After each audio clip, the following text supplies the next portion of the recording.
시청자 여러분 안녕하십니까? VOA 뉴스투데이 시작합니다.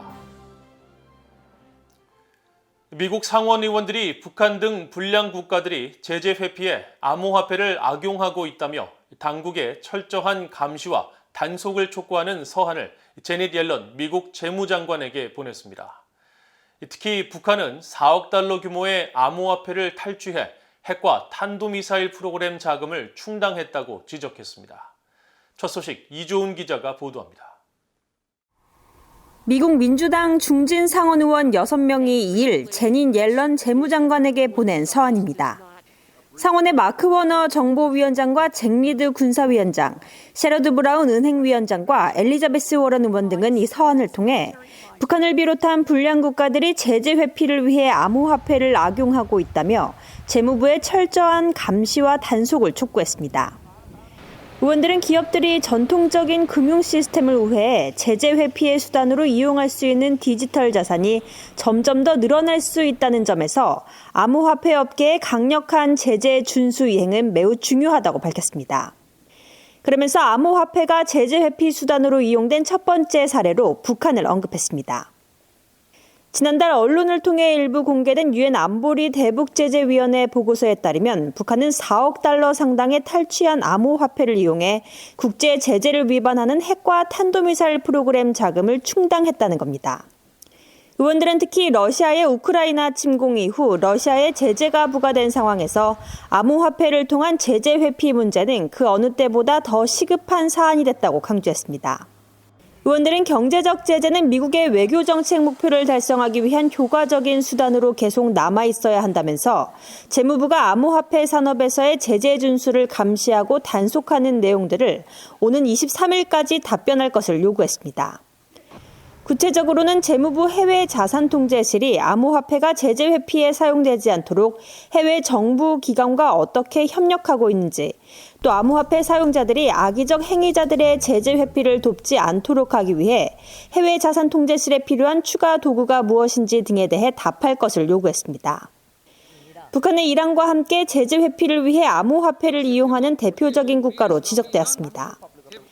지난달 5일 로이터 통신 등에 따르면 유엔 안보리 산하 대북제재위원회 전문가 패널은 연례 보고서를 통해 북한은 지난 한 해 동안 핵과 탄도미사일 개발을 지속하면서 북한 사이버 범죄자들은 2020년부터 2021년 중반까지 북미와 유럽, 아시아에 있는 최소 3곳의 암호화폐 거래소에서 5천만 달러 이상을 탈취했다는 회원국들의 보고 내용을 명시했습니다.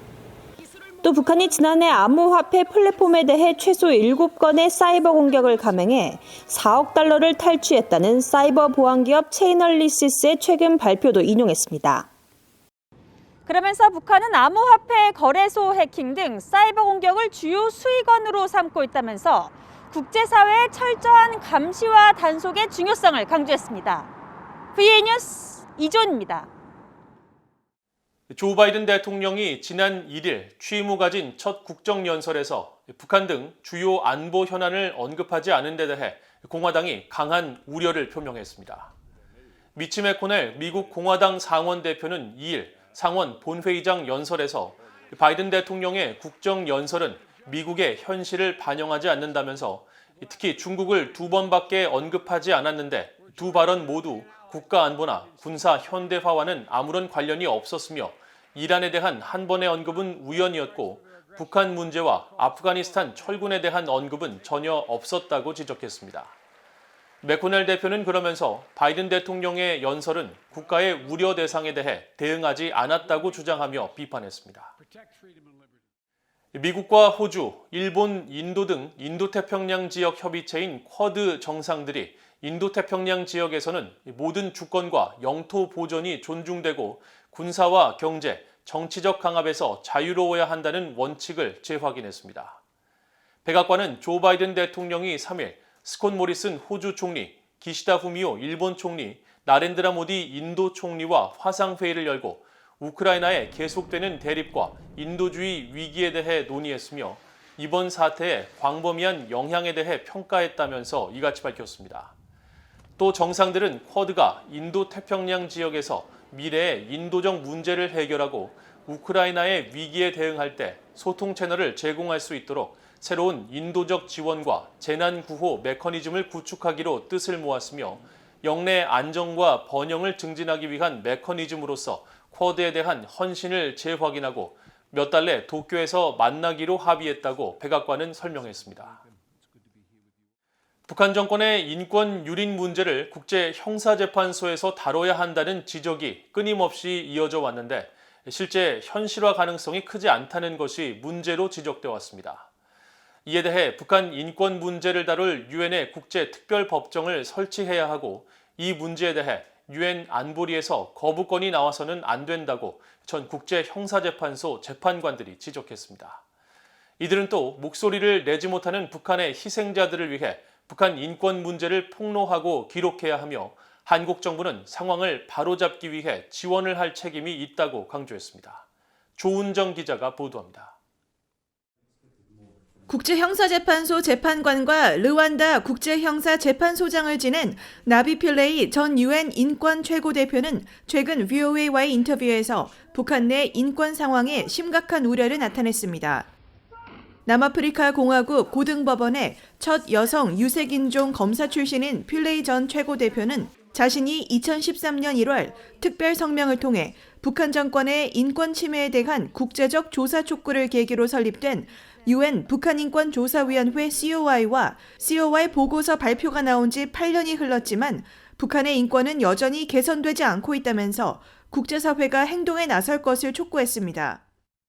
And I'm sorry to say there has been very little implementation.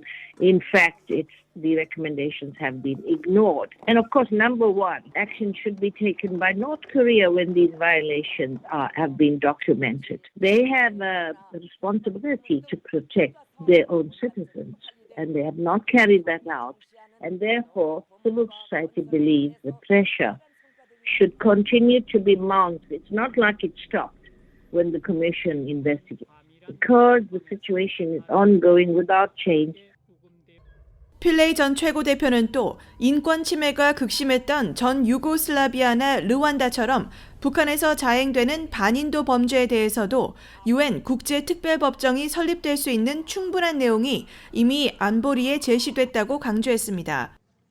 그러면서 유고슬라비아나 르완다의 경우 당시 안보리에서 거부권을 행사하지 않아 특별법정이 설치될 수 있었던 만큼 북한과 관련해서도 많은 국가들이 인권 유린과 범죄 행위에 대해서도 거부권이 나와서는 안 된다고 지적했습니다. 이어 북한 내 인권 피해자들이 처한 상황을 바로잡기 위해 한국 정부는 책임을 갖고 나서야 한다고 강조했습니다. When they're having peace negotiations, human rights must be at the center of those peace negotiations. It can't just be about patching up peace, making sure South Korea is not attacked, or restoring trade relations. There's much more involved here, and that is the human rights of millions of people. And their suffering is reflected in South Korea because there are relatives on this side of the border. So I would urge South Korea to please be kinder and implement your own high principles. The world expects no less from South Korea. 통일 독일에서 베를린 법무부 국무부장관을 지내고 국제형사재판소에서 전 유고슬라비아와 르완다 문제를 담당한 볼프강 숀버그 전 국제형사재판소 판사도 북한의 인권 침해 상황이 새로운 국제특별법정을 설립하기에 매우 적절하다고 강조했습니다. 숀버그 전 판사는 VOA와의 인터뷰에서 북한 인권 문제 해결을 위해 국제형사재판소 ICC 회부 외에 가장 좋은 방법은 한 국가에 대한 국제특별법정을 설립하는 것이라면서 통일 직전이나 통일 이후 언제든 증거가 파괴되지 않도록 특별법정을 통해 북한의 인권 범죄와 이에 동조한 자들에 대해 책임을 물어야 한다고 지적했습니다. Admittedly, I would say even on both sides. It has to be an open court because we have seen it in Germany that out of the blue, many people from Western Germany were also involved,